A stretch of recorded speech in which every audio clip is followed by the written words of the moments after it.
mwisho kitakachokuwa na mandate ya kumaliza huo mgogoro ni CAS.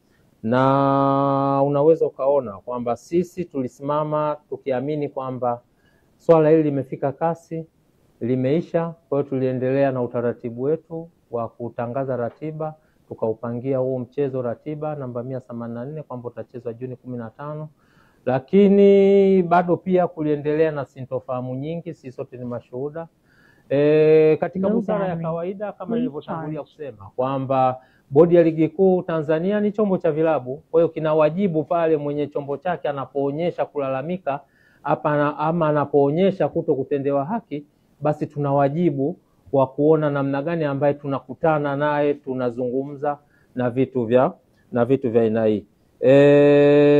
Kwa hiyo tosha kusema kwamba katika kutekeleza haya ambayo nimetangulia kuyazungumza, leo tulikuwa na kikao na wenzetu wa Yanga kama ambapo nilivyosema, na msingi wake mkubwa ni kuona namna gani ambavyo tunatoka katika hii sintofahamu iliyojitokeza tangu huo mwezi wa 3.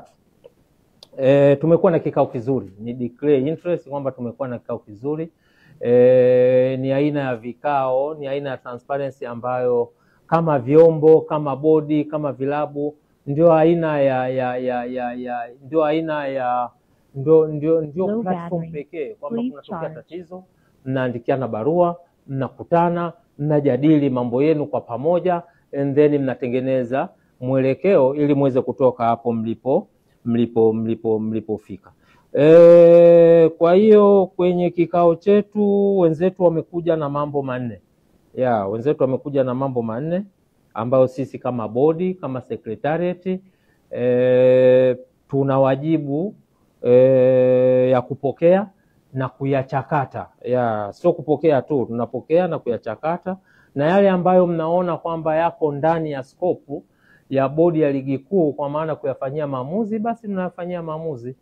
Kwa yale ambayo tutaona kwamba yako nje ya uwezo wetu, basi tutapeleka kwenye mamlaka husika ili yaweze kufanyiwa kazi na yafanyiwe maamuzi pia.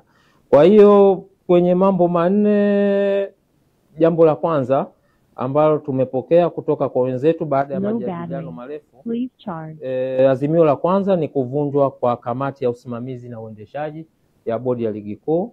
Sisi sote ni mashuhuda, kila baada ya mizunguko kuna kamati ambayo ipo kwa mujibu wa kanuni tulizojiwekea. Ukisoma governing regulation ambayo hii ina govern utendaji wa kila siku wa bodi, unaweza ukaona kwamba imetaja kwamba kutakuwa na kamati ambayo imekasimiwa madaraka kwa ajili ya kusimamia na kuendesha ligi. Lakini ukienda kwenye kanuni pia imezungumzwa. Kwa hiyo hilo lilikuwa ni ombi lao ama takwa lao ambalo wameliwasilisha leo. Jambo la pili ni kujiuzuru kwa afisa mtendaji mkuu. Jambo la tatu kujiuzuru kwa katibu mkuu wa Shirikisho la Mpira wa Miguu Tanzania, na jambo la nne ni kuona kwamba Bodi ya Ligi Kuu Tanzania inakuwa huru, kwa maana inakuwa legal, inakuwa chombo huru, inakuwa legal entity.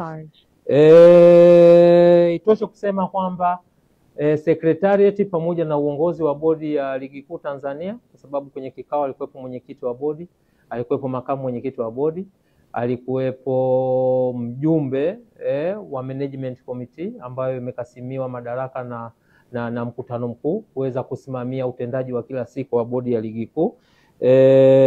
Tumepokea. Itoshe kusema kwamba tumepokea, na ukitazama kwa mujibu wa governing regulation tuliyokuwa nayo, haya mambo yote manne unaweza ukaona kwamba yapo out of scope, yani yapo nje ya uwezo wa bodi ya nne, ukiondoa hili jambo moja la kwanza ambalo liko ndani ya uwezo wa mwenyekiti wa bodi. Haya mambo matatu yaliyobaki, tafsiri yake mamlaka ambazo zinaweza zikayapokea, kuyachakata na kuyafanyia maamuzi ni kamati ya utendaji ya Shirikisho la Mpira wa Miguu na mkutano mkuu wa Shirikisho la Mpira wa Miguu Tanzania. Kwa hiyo tumewaambia wenzetu kwamba tumeyapokea kwa nia njema, kwa nia ya kujenga, tutayawasilisha kwenye mamlaka husika ili yaweze kuyafanyia kazi, na baada ya hapo basi tutawajulisha kama ambavyo tulivyokutana leo na kujadili mambo yetu ya msingi. Kwa hiyo kwa ufupi sana, hayo ndio mambo ambayo tuliyajadili leo. na kama nilivyotangulia kusema kwamba sisi kwa haya waliowaleta, wajibu wetu ni kuyapokea kwa sababu hatuna mandate nayo, yako nje ya uwezo wetu. Kwa hiyo kamati, bodi kwa maana ya secretariat, sasa tuna wajibu wa kuziandikia mamlaka zinazohusika kwa ajili ya kuyasilisha, kuyajadili na kuyafanyia maamuzi. Naomba kuwasilisha. Asante CEO, na tutakaribisha maswali. Najua yako mengi sana leo. Sawa, tuanze hapa. Lakini kitu ambacho kimewakuta wengi na kujua habari wake ni kuhusiana na mchezo wa dabi kwa hiyo pengine kwa hadhara na mahitaji ya wapenzi wa soka wanataka kufahamu dabi itapigwa Juni 15 au haipo, kwa yale ambayo yako ndani ya uwezo wetu, ukiwemo hayo mambo ya utendaji ya kila siku ya ratiba na vitu vya aina hiyo. Kwetu sisi, kwa haya ambayo yamekuja, tafsiri yake ni kwamba so far ratiba yetu ipo kama ilivyopangwa. Na kwa sababu gani?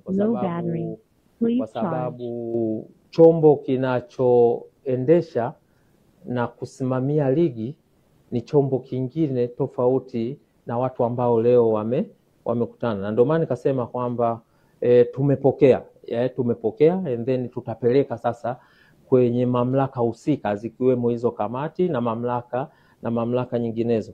Kwa hiyo ukiniuliza mimi kama mtendaji mkuu, nitakwambia status quo ina prevail, kwa maana kwamba ratiba yetu tulisema kwamba mechi namba 184 itachezwa tarehe 15 mwezi wa 6 saa 11 kama sikosei. Kwa unaweza ukaona kwamba kwa kikao hichi tulichofanya akikuwa kikao cha kwenda kufanya maamuzi pamoja, na ndio maana katangulia kusema kwamba sisi tuna wajibu wa kupokea na kuwasilisha kwenye kamati husika, kwenye mamlaka husika kila kipengele ili waweze kukifanyia kazi. Lakini kwa kujibu hoja yako ya msingi, kwa mambo ambayo yako ndani mimi ya uwezo wangu ambao nayasimamia, ratiba yangu ina prevail, kwa maana status quo ina prevail unless mpaka pale kamati hizo tutakapowasilisha zitakapofanya maamuzi tofauti na ambayo tayari yameshafanywa. Kwa maana hiyo dabi ipo.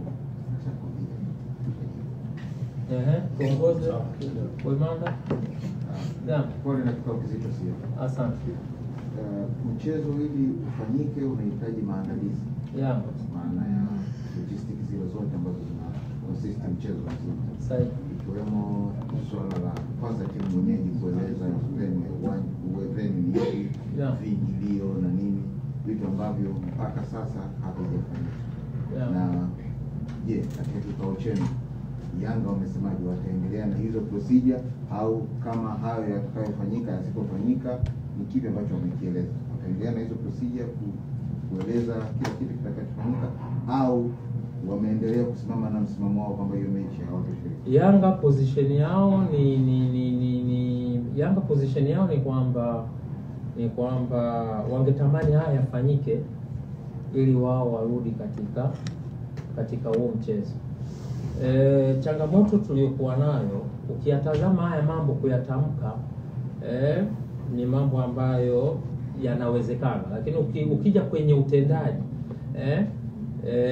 kwenye utendaji ni mambo ambayo hayawezi kufanyika overnight. Kwa mfano bodi kutoka kuwa chombo tegemezi cha TFF na kuwa chombo huru, yaani unazungumzia mchakato ambao unahusisha taasisi nyingi. Kwanza lazima uende katika management committee.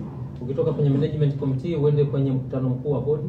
Ukitoka kwenye mkutano mkuu wa bodi iende kwenye kamati ya utendaji ya shirikisho la mpira wa miguu. Ukitoka kwenye kamati ya utendaji ya shirikisho la mpira wa miguu iende kwenye mkutano mkuu wa shirikisho la mpira wa miguu Tanzania. Kwa hiyo unaweza tokea katika mchezo wa ligi, basi chombo ambacho kimepewa dhamana cha mwisho kabisa cha kufanya maamuzi